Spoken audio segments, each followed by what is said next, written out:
It's wonderful to come to an organization that has such a dedication, such a commitment, such a mission of healthy living for everyone.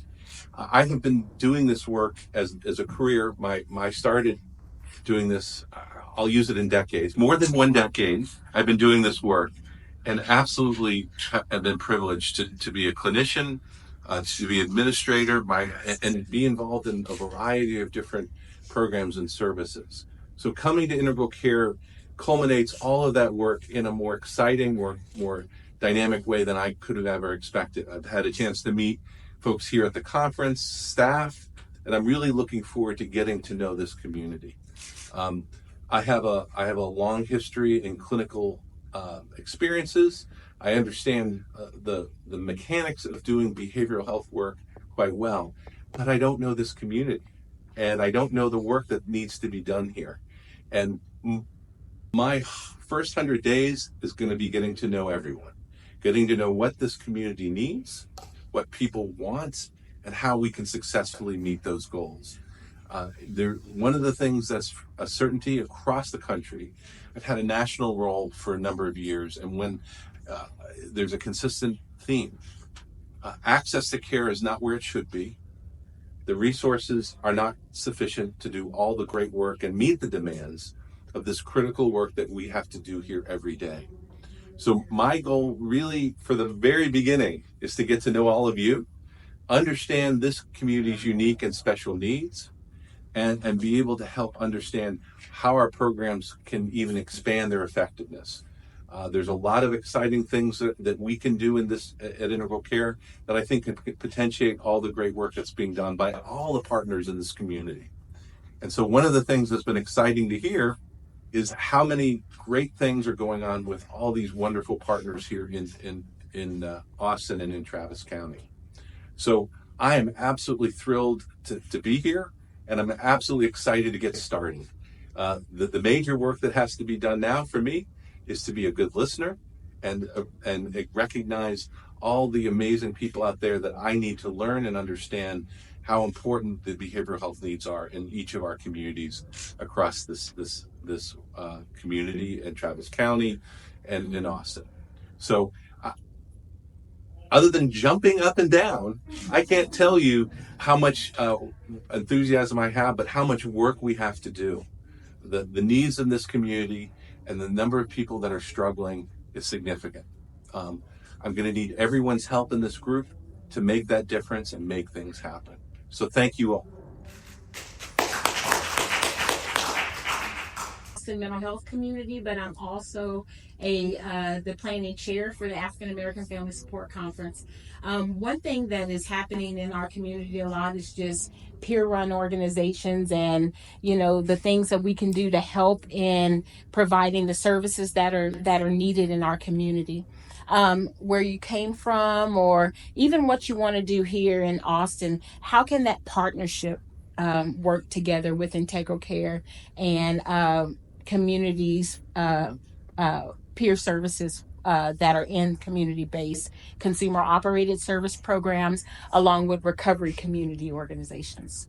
Yeah, thank you for that question. I think when I started, I said, there's so much work for us to do.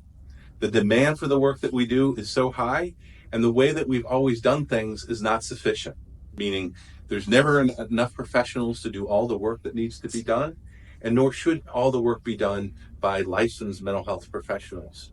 There is an enormous value for a continuum of care that we need to continue to grow and build in the community, not the least of which is people who've experienced recovery. The power of seeing someone who's been through their own recovery is what drives hope, it drives recovery, and it drives success for people when they know in their deepest, darkest times that things will get better, and this is what can happen. So other than being a nice thing to do, it's shown clinical effectiveness, and it's something that we need to critically extend and create that continuum of care from recovery to high intensity clinical services.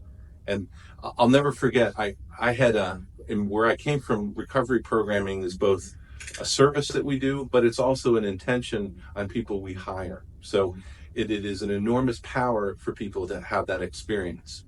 But I remember talking to a long-term consumer of our services, when I asked them, "Well, tell me what service was the one thing that helped you the most," and they said everything. Meaning, there's a point in time where all of these services are critical, and not the least of which is working with folks in their own recovery. Great question. Thank you.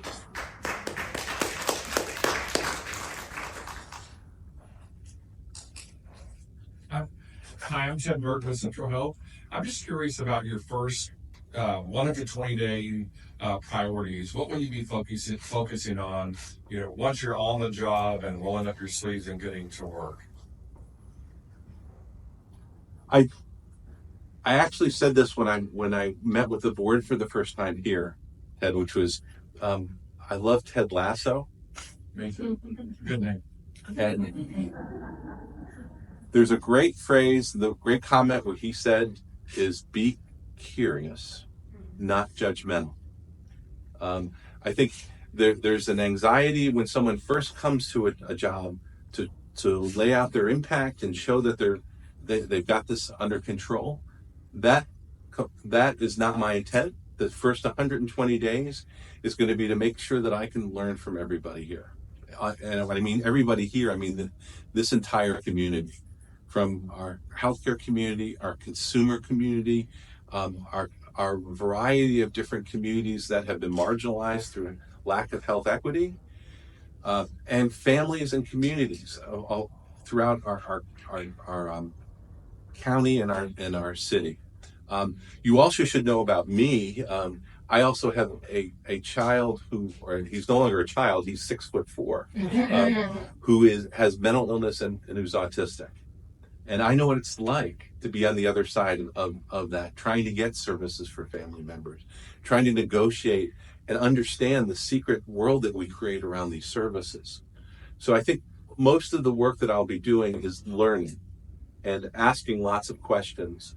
My goal was actually to get in better health when I came down here and lose some weight. But I suspect I'll be eating a lot of breakfasts, lunches with people. And at least in my weekend experience, it's been pretty much consistent with that. The food around here is amazing.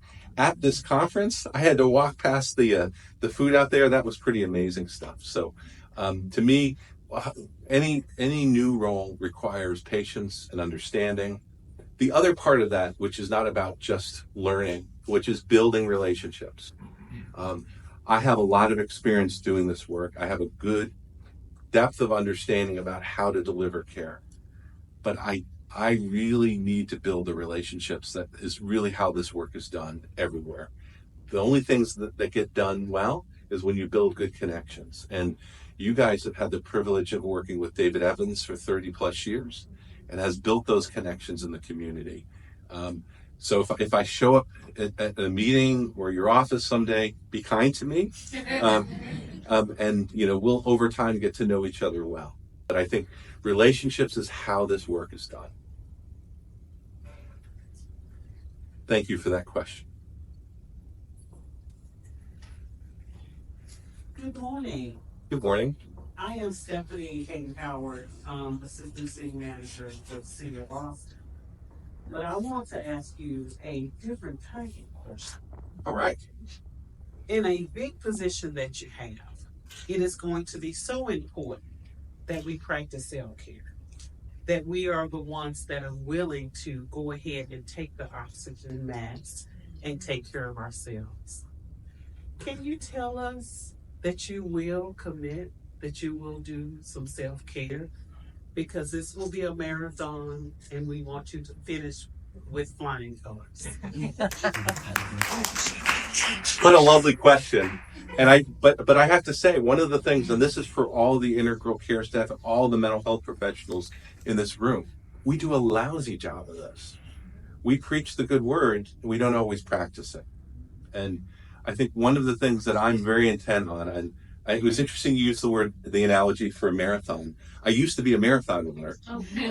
I was a thinner marathon. And then I actually, I hurt both of my knees not long after each other. So I'm now having to reevaluate and the enjoying of walking, doing other things. My wife actually wants me to take up pickleball. I don't know if that seems like a giant game of ping pong to me. I'm not sure I'm ready for that yet. But help beyond the physical stuff, yes, I'm committed to it. But I think one of the things that, other than that being a goodwill effort on my part, to your point, we're not doing anyone any good if we don't take care of ourselves. And if we're here as behavioral health professionals, um, and we're talking to people about their own recovery and their own successes, and we're using our phrase here is healthy living for everyone, except us, that doesn't quite cut it. So um, you have my word that that's a focus for me. If you see me at an all-you-can-eat buffet taking a nap or something, then please get me on the right path. I appreciate that. But I think you bring up a bigger issue with the people that are delivering this work. And we have a lot of folks struggling with burnout and exhaustion. The past 3 years, because of COVID, has worn us all out, right? This has been tough on so many of us. Um, the restoring that energy and commitment is something that happens both through physical health. It also has to do with coming to conferences and getting and connecting one-on-one with people and building those human connections again. But it also, this work is so vital. We can't lose people. We need people to stay in this, and we need more people to join us. So if you have ideas about ways that we can do that, and I'm sure our employees at Integral Care will have some great suggestions to do that. But I'm a big fan of that. I think this work is too precious, and the people who do this work are too precious for us to ignore that. That is the best question. They're all good questions. That's a good question, but that one in particular is one that I think is part of what we have to do as a behavioral health leaders. And it does lead me to another comment, which is one of the things when we talk about behavioral health, if it's addictions, if it's IDD services or overall behavioral health, we tend to put that in a box here and across this country. But the effect of healthy behavioral health services is overall wellness and health. That if we're able to treat the behavioral health needs of folks in this community, the overall medical needs will go down. The overall conflicts will go down. The overall employment will go up. There's so many elements to what we do as behavioral health professionals that drive overall health of this community. And so for very often we've talked about this work as a separate service and function when it really is the driver for a lot of success in our communities. We see it in the people that show up at our jobs who look like they're exhausted, that can't function. We see it with our family members. There's so many elements to this that behavioral health drives overall health and wellness, that we need to take that on and also be very proud of this work. And one of the things that I think most of the people that deliver behavioral health services are very humble, dedicated people. We will continue to be that way, but this work is so critical to the overall health of Austin and Travis County in a way that we need to take more credit and more focus to be able to ensure that the resources and the tools are there to help people of every need in this community get the services they need. Sort of very long-winded answer to your question.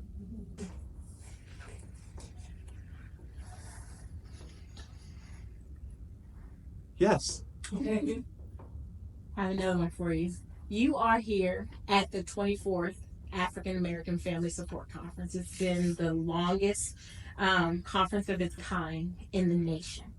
Integral Care has been integral in supporting the conference. As you're coming in, is there anything that you can see that this could be a continued partnership to where the conference and its planning committee with the many programs and organizations that pull through and with the support and love of Integral Care, could that still be a partnership? Okay, another great question. Absolutely committed to doing it. And I think 24 years is amazing. And I had an opportunity to talk to Mr. Willie Williams beforehand, who actually gave me some of the history and the commitment that so many of you have been involved in this for so long. I think it's so critical, particularly now. I said this when I was coming and talking to someone. Diversity, equity, and inclusion discussions over a couple of years seem to have been uplifted, and they seem to be drifting away again. I think we as a community have to own that responsibility. And look, I'm a chubby, middle-aged white guy running this organization that represents a number of different constituents and groups. And I'm keenly aware of my privilege and what got me to this role. And I think the only way that we can help our communities is have people that reflect who we are and to help people in their own recovery. You know, we don't have time today, but I will share with you an anecdote another time when I first started doing this work, and how much I was privileged to learn from folks in very different communities about what it was like to experience, you know, essentially what we're struggling with now, which is health equity, access to care. You know, so way too many of the folks that we serve, their portal for getting treatment is through criminal justice systems, through other doors than the right door, which is being able to get care. Engaging families. This is a fabulous conference where, you know, Mr. Williams was telling me about how many families are at this. I can tell you how I feel as a family member. The people that I trust to talk about services is not someone like me. It's somebody who is another family who's experienced care. And that's a very powerful opportunity for families to network with each other here. So lots of positives, but the short answer is yes, yes, yes, yes, yes, yes, and yes.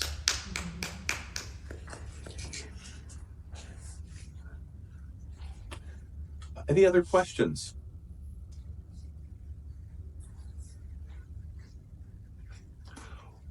I think we're good to wrap. Excellent. We can go downstairs, get plenty of time for people to get their table and have another round of media. Well, thank you all for being here today, and I look forward to working with you. Let's go get them. Woo!